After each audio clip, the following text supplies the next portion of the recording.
I'm going to show you how we did our co-streams this year.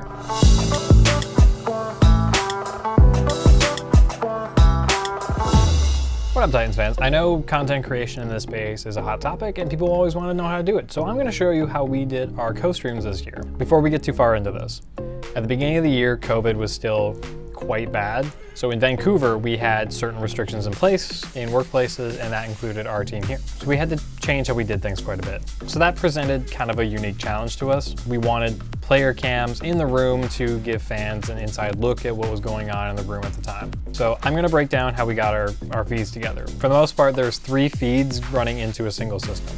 The player cameras from inside the Best Buy Battleground, the host feed, and the league feed. So I'm gonna start with the hard one and work our way down. The player cameras presented the biggest hurdle. Since we couldn't be in the room with the players at the same time, we used 4 Canon M50s remote cameras. This provided enough coverage to show all players during matches, as well as providing different looks for the fans. We ran HDMI cables from the Canon M50s up through the ceiling, all the way back to our broadcast control computer. From there, we ran the HDMI feeds into an ATEM Mini Extreme by Blackmagic. Before I go any further, this broadcast would not be possible without such a powerful PC. You're dealing with 3 60 FPS feeds, 2 coming online, 1 coming from a broadcast switcher, and you needed to be able to take that, put all that into a computer and output it to YouTube at 60 frames. So shout out Best Buy, without them, this wouldn't be possible. Once the feed ran from the ATEM into the PC, we decided to use OBS as like the main switcher.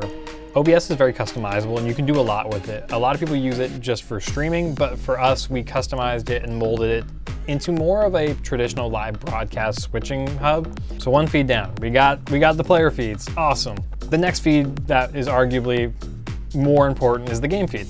Overwatch League provides each team with a game feed through their backend server. We knew early on we wanted more control over the audio and signal of the league feed, so we decided to run it off of a dedicated laptop into an Elgato, and then from the Elgato into the PC. The reason we did that is we wanted to be able to mix the audio in and out separately, and through OBS without it was a little messy. We decided on the HD60S by Elgato. 1, it's cost effective, and 2, the more important reason is it was super mobile. We originally were going to go with an internal capture card, but due to the nature of the pandemic and restrictions changing in Vancouver, we decided we wanted more flexibility, and an external capture card like the H60 allows you to pick up and go. So there we go, 2 feeds done in F3. The last one is probably the easiest and the least exciting one to talk about. Our host feed, which this year our host was Harblue. Welcome. Harblue, it was pretty simple. We ran his feed through Discord into OBS. So those are the 3 feeds, and for the most part, that's how the broadcast worked. There was more people behind the scenes than just me. I handled the technical aspect, while our content coordinator handled the breadsticks activation that you saw everywhere, as well as we'd have other staff helping pass notes to Harblue and give him directions behind the scenes while I was directing the show. I'm getting the info right now. I'll give you guys an update. Game day is always hectic. There's a lot going on around you.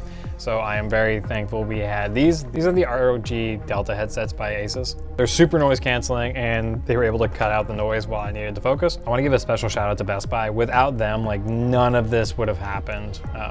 In a pandemic, having to shift so often and build such an agile broadcast system on the fly that needed to change week to week, it was nice having a partner like Best Buy who was there and understanding and able to provide us the gear we needed.